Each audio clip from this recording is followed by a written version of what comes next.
Overdrive today we bring you the most affordable electric vehicle you can buy in India today. We also check out the facelifted Citroen C5 Aircross, a quick look at Mercedes-Benz India's first locally produced EQS SUV, and we also bring you details on the Moto Morini XCape 650.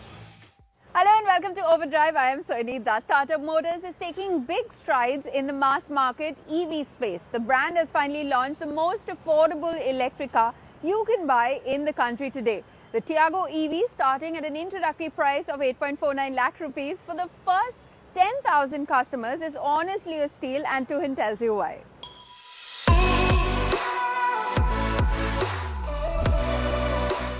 The car you see here, the Tata Tiago EV, is a significant one. Not just because it's another Tata EV in the mainstream segment, but because prices start at 8.49 lakhs, which is well below the rupees 10 lakhs that car makers have been trying to breach for a while with EVs, so that this form of mobility can go truly mainstream. Now, in turning the standard Tiago into the Tiago EV, Tata Motors has done what it usually does with most of these conversions, and you get this new blanked out grille, what would have been the grille, and this new minimalist, much more simpler EV logo, which we think looks quite nice. Of course, the tri-arrow motifs continue here, and the blue highlighting that separates Tata's EVs from the regular car, you can see that here too. And the Tiago, the standard one, always got projector headlamps, so that continue here as well. They're auto, and you also have auto wipers. And to top things off, you have these new, more funkier, snazzier, brighter, sort of EV-specific color options as well. Now, changes to the side of the Tiago EV aren't all that significant, but you do get these hyper-style wheels, which are steel wheels disguised as alloys. We aren't a big fan of these, even in the Tigor EV, and that sort of continues here, although the design may be to some people's liking. Again, that simpler EV badge.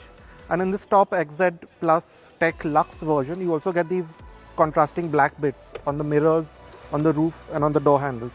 As for ground clearance, the Tiago EV has about 166 mm, which is 4 mm less than the 170 of the standard Tiago, so you don't lose too much in that regard as well. Now, the only significant way that you can tell the EV apart from the standard Tiago from the rear is with this wide new badging, again in a more minimalistic sort of design. Aside from that, it's near identical to the standard Tiago. Now, the Tiago EV can be had in two battery options. What Tata Motors calls medium range is a 19.2 kilowatt battery pack, good for a 250 kilometers of accredited range. And you get about 61 PS and 104 Nm with that motor. But the larger battery pack, which we think will be the more useful one, is a 24 kilowatt battery pack, good for 315 kilometers of range, which should translate into about 250 kilometers in the real world. That makes 75 PS and 114 Newton meters. And that also gets you sport mode, which can get the Tiago EV from 0 to 60 in 5.7 seconds. So how do you tell the Tiago EV apart from the regular petrol Tiago? Well, it's the same changes that Tata Motors makes to all the cars it converts into electrics. So you have these blue highlights here around the AC vents, a black and off-whitish interior sort of color palette, leatherette upholstery.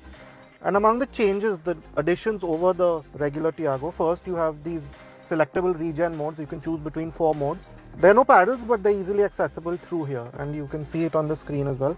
And you get this older style rotary dial. What came in the first Nexon is also in the Tigor EV, which we don't like as much, considering you don't have a park mode in it, and sort of selecting the gear has always been a bit fiddly. So maybe the one from the Nexon EV Max, that with the bright display, that would have been a good addition, but of course cost is a constraint here. Then another big change is that over and above the long list of features that the Tiago is known for, you also get cruise control, and you get this different digital instrumentation. It's nice. In fact, we like it more than the part digital one in the Nexon EV.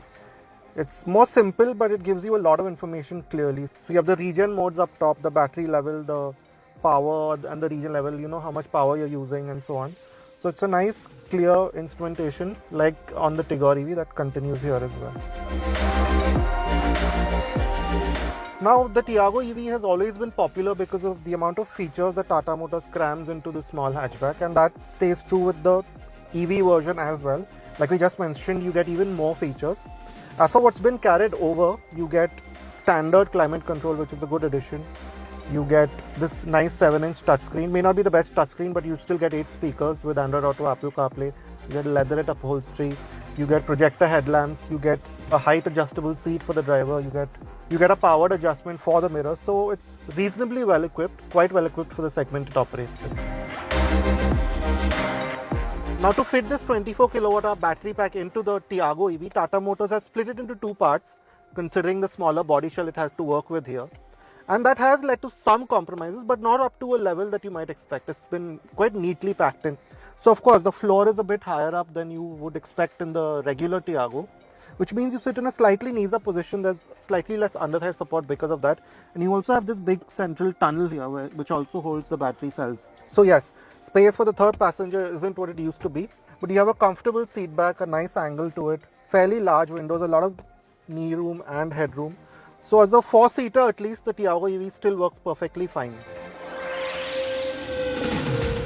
Now one of the compromises that Tata Motors has had to make to convert the Tiago into the EV version that this is in terms of boot space. You get 240 litres and that's without the parcel shelf, which means that longer road trips with all 4 passengers is going to be a bit difficult. Another drawback is that you don't get a spare wheel, which isn't ideal for our conditions, of course. That's because the battery pack, a part of it at least, sits here underneath the floor where a spare wheel usually would be. So it's fine for say a short hop around closer to town, but a longer road trip packing luggage for 4 might be difficult with the Tiago EV. Now you can buy the Tiago EV with either a 3.3 kilowatt AC wall box or this 7.2 kilowatt AC fast charger. Now the other charging options that you get is DC fast charging. Now Tata hasn't given an exact DC charging speed, but since it takes 10% to 80% in about 57 minutes, we expect it to be about 25 to 30 kilowatt, the DC fast charging speed. And also you can charge it from a 15 amp plug, but of course that takes an extended amount of time. Now the prices that have been announced for the Tiago EV, they top out at 11.79 lakh. They're introductory and valid for the first 10,000 bookings, and 2,000 of those are reserved for previous Tata EV owners. Anyway, bookings open October 10th and you can start getting deliveries of the Tiago EV from January 2023. Well, the Tiago EV wasn't the only electric car in news this week. Mercedes-Benz India has launched its very first locally assembled EV, the EQS 580 4MATIC. The first made in India Mercedes-Benz EQS 580 4MATIC has launched in India at an incredible 1.55 crore rupees ex-showroom pan-India. This luxury EV is claiming an ARAI verified driving range of 557 km on full charge, which makes it the longest range electric vehicle on sale in India today. Safety is non-questionable with a 5-star Euro NCAP rating and 9 airbags to keep the occupants safe. There's additional peace of mind with 2 years or 30,000 km service interval and 8 years and unlimited kilometer of battery warranty. Local assembly starts today on the same assembly line that brings together the India-made Mercedes Maybach and the S-Class. We'll let you take a couple of minutes to digest all that information. We'll be back very shortly for an adventurous motorcycle ride from Moto Morini. Stay with us, you're watching Overdrive. Welcome back, you're watching Overdrive. Italian manufacturer Moto Morini has made its way to India with 4 premium 650cc motorcycles to shake the space up quite a bit. Chris got to spend a few hours getting to know the XCape X motorcycle targeted at adventurous riders. Here's his first impression.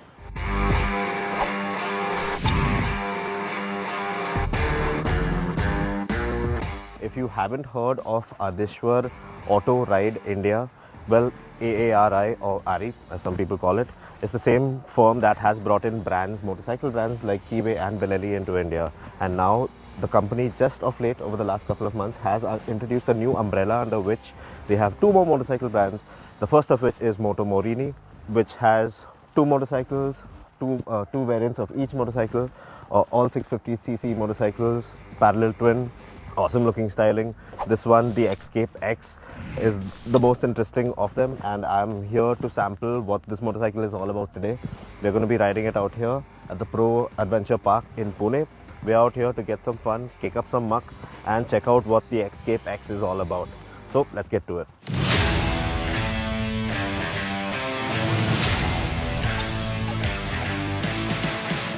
The XCape looks like a nice, slick adventure bike according to me.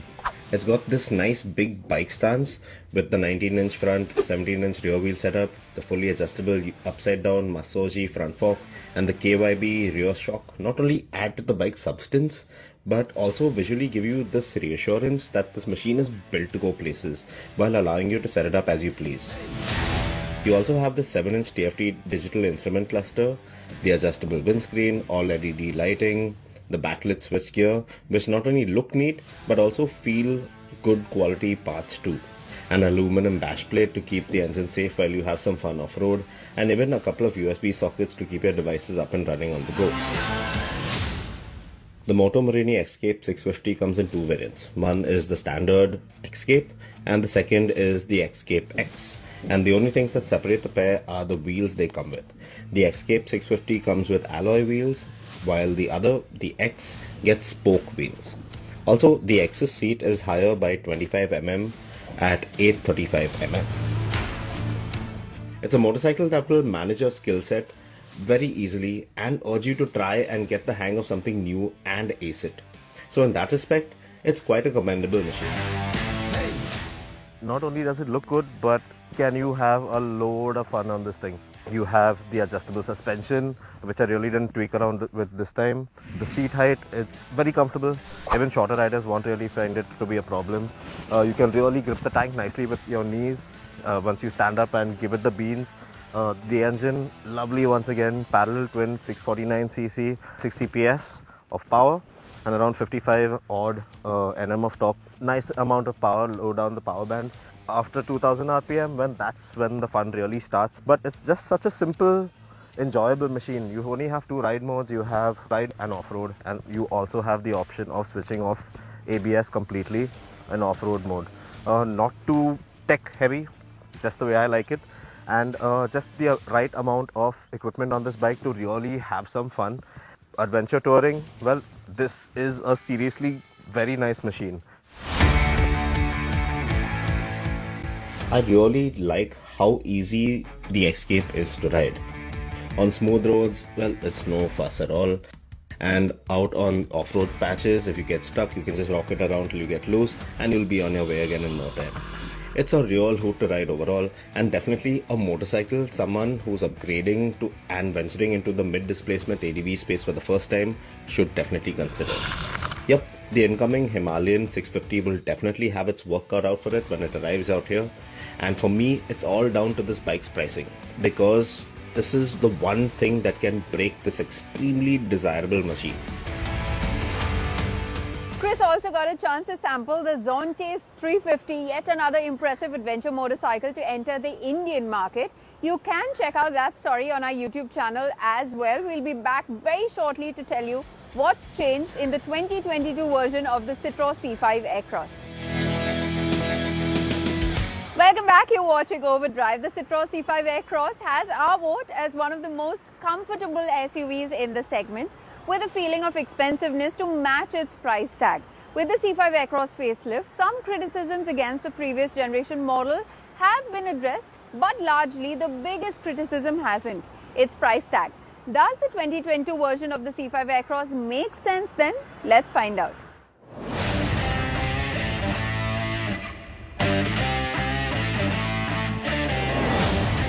This is the facelifted Citroen C5 Aircross, and for just under rupees 3 lakh more for the top of the line Shine variant, which is the only variant it's now available in, Citroen's throwing in fresh new headlights, a new grille design, a new bumper, new alloy wheels and new taillights and some other bits inside.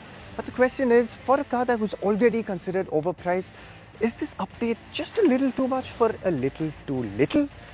That's what we're going to find out. The exterior changes we spoke about herald Citroen's new design language, and while parts of it like the new bumpers, functional air curtains and those smashing 18-inch wheels are very nicely executed, we can't help but feel the pre-facelift model had more of a unique presence both up front and at the rear.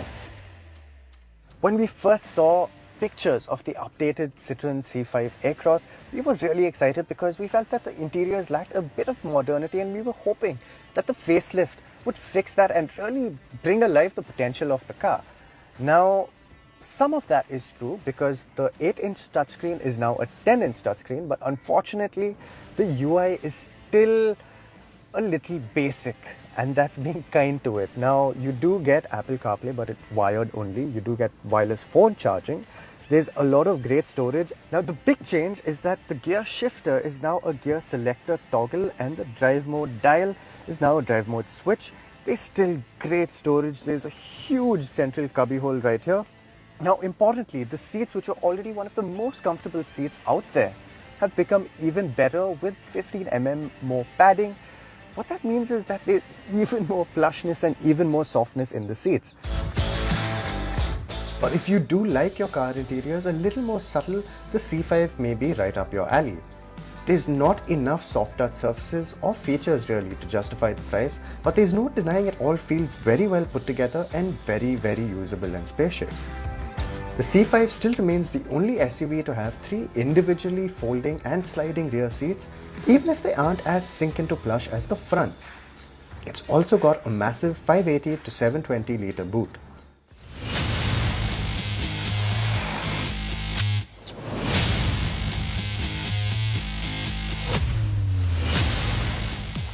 While there haven't been any mechanical changes to the C5, which means it's still powered by that 2-litre diesel engine with 177 PS and 400 Newton meters of torque, going to the front wheels via an 8-speed automatic.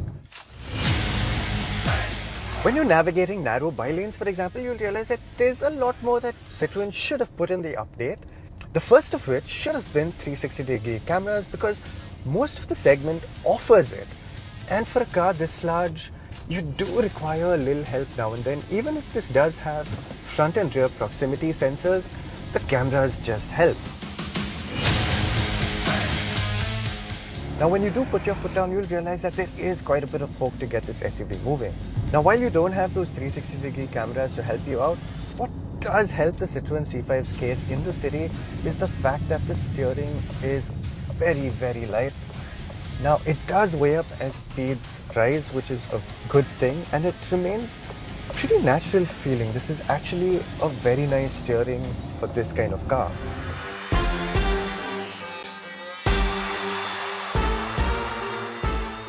Largely the drive experience remains stress-free and responsive at the same time.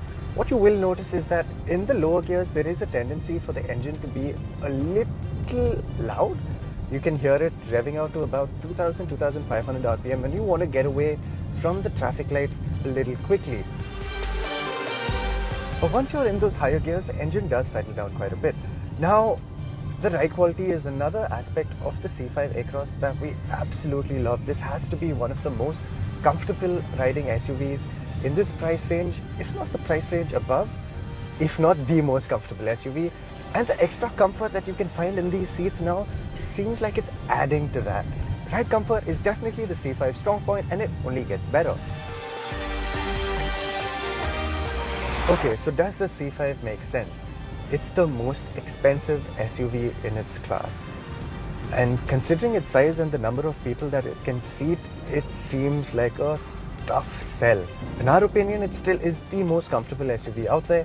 So if comfort is your absolute priority over features and gizmos and tech and everything else, this could be the car for you. That said, there are SUVs out there that are better spec. Now if we put the updated C5 up against the brand new Hyundai Tucson, the VW Tiguan, the Skoda Kodiaq, and even the Jeep Compass, which the C5 won against last time, I don't think we're going to be getting a winner from France. And that's just because other SUVs in the segment have moved on quite a bit, and even if they seem expensive, I think the C5 makes them seem like their value for money. And that's just an unfortunate truth.